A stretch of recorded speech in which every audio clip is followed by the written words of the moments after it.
Okay, this is going to be the final walk around video of the 70s Wheelhorse Commando V7. This machine's been in storage for almost a week. I just pulled it out, did a cold start, watched the previous video if you're interested. But I got somebody coming in a few hours to hopefully purchase this little tractor. I've got it to the point where I'm leaving it. I'm not going to do anything else to this machine. It's runs, drives, but it did run and drive when I first got it anyways. I just did a few cleanup things on it, cleaned up the battery, cleaned up the fuses on the other side, which I'll show in a second. Actually I replaced the battery with one that was in my Allis-Chalmers, as this one has no paint on it. Right down here, the fuses and resistors have been cleaned up. I do have the headlight working, but, and the seller knows, or the buyer knows this, headlight only works if the hood is open and down. So it's obviously a grounding issue. As soon as you lift up on it, it stops.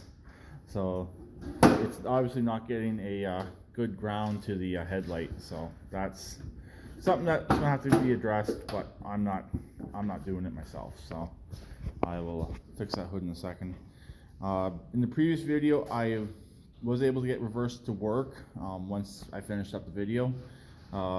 It's all the way to the left and up, but you got whatever gear that is right there. You got third gear in your way as well. So you commonly hit third gear when you're trying to hit reverse. So it's kind of a funny transmission.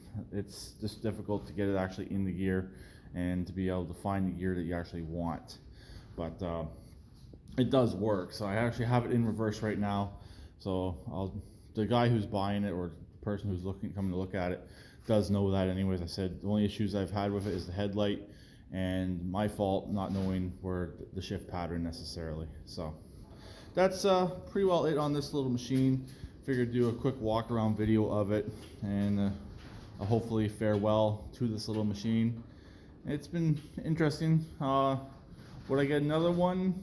I'd depend on. I wouldn't buy it. I'd probably trade for it, and have to be a pretty reasonable trade. Like nothing too valuable, really. Was it a good trade? I would say so. Or as of right now, I would say so.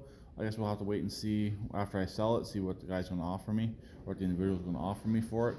So I got it listed for $600.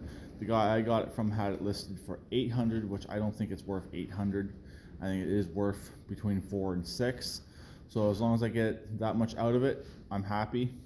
Because the deal that this originally came from, I made profit on it. So this is just pure profits going back into the original deal. That the two tractors and the parts tractor and all the parts that came from the custom Craftsman. So that's pretty well it on this. I guess I'll lift the hood one last time, show you that little 7-horse Tecumseh. Doesn't leak a drop of fluids, which is nice. The gas tank is good. It better be good since it's right over top of the battery. But there we go. So talk to them later. Please keep it redneck like always, and please drop a comment.